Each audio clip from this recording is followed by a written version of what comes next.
তাহলে হলফনামাতে মানে কেউ হলফ করে যখন বলে তখন তাকে সত্যিটা বলা কথা, এবং এই হলফনামা যাচাই করা কিন্তু এই সম্পত্তির হিসাবটা বিশেষ করে যারা ট্যাক্স পেয়ার, আর প্রত্যেকের প্রার্থী হতে হলে ট্যাক্স দিতেই হয়, সেই ট্যাক্সের রিটার্নের সাথে কিন্তু এটা যদি না মিলে, যদি সাদৃশ্য না থাকে, সেখানে কিন্তু হলফনামার হলফ করে মিথ্যা তথ্য দেওয়া বা তথ্য অদ্ভুত সত্য তথ্য দেওয়া বা গোপন করার কারণে কিন্তু পুরো মনোনয়ন পত্রটাই বাতিল করার কথা এবং বাতিল হয়ে যাওয়ার কথা। যদি এই জায়গাটা শক্ত অবস্থানে নিত রিটার্নিং অফিসাররা, তাহলে কিন্তু দেখা যাবে যে কেউ এই হলফ করে আর মিথ্যা তথ্যটা দিত না। কারণ হলফনামাটা এত ক্যাজুয়ালি এখন দেখা হচ্ছে, কিন্তু তাহলে তো আর এই হলফনামার 8টা তথ্য এত কিছু প্রয়োজন ছিল না।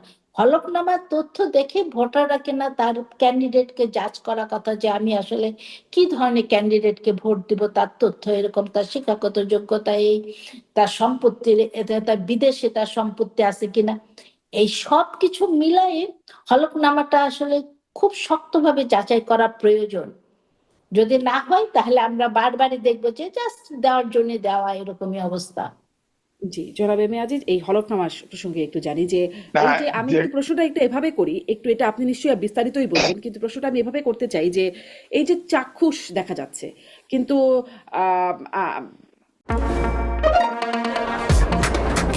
শুধুমাত্র সিটি ব্যাংকে অ্যাকাউন্ট থাকলেই করতে পারবেন গুগল পে, তাই অ্যাকাউন্ট খুলুন আজই। যে অসঙ্গতির ব্যাপারটা, কিন্তু আমি একটু এটার সাথে রিলেট করে আনিস আলমগীরের প্রসঙ্গ টানতে চাই। তার বিরুদ্ধে দুদক আবার মামলা করেছে আয়ের সঙ্গে অর্জিত সম্পদের অসঙ্গতির তথ্য তুলে ধরে। দুদক স্বপ্রণোদিত হয়ে মামলাটি করেছে। আনিস আলমগীরের ব্যাপারে দুদক খতিয়ে দেখে বের করে যদি মামলা করতে পারে, এখানে চোখের সামনে এসে দেখা যাচ্ছে যে কারা অসঙ্গতি আছে, তবুও মামলা কেন করতে পারেন না? আমি আবারও সেই প্রেস সচিবের রেফার করি, তিনি বলছেন কংক্রিট এভিডেন্স দিলে তারপরেই সম্ভব। মানে দুদক তো নিজেই বের করতে পারে, এখানে চাক্ষুষ থাকা সত্ত্বেও না, কেন কে ব্যবস্থা দিবে? নেয় না? আমাদের দেশে দুর্নীতিটা গ্রাস করে ফেলেছে। এবারে আপনি লক্ষ্য করেন যে বড় রাজনৈতিক দলগুলি চোর খুঁজতেছে নমিনেশন দেওয়ার জন্য। কমপক্ষে 10 কোটি, উপরে 20 কোটি, ঢাকা শহরে 60 কোটি, 80 কোটি, 100 কোটি টাকা খরচ করবে। এই টাকাগুলো কিভাবে আসবে?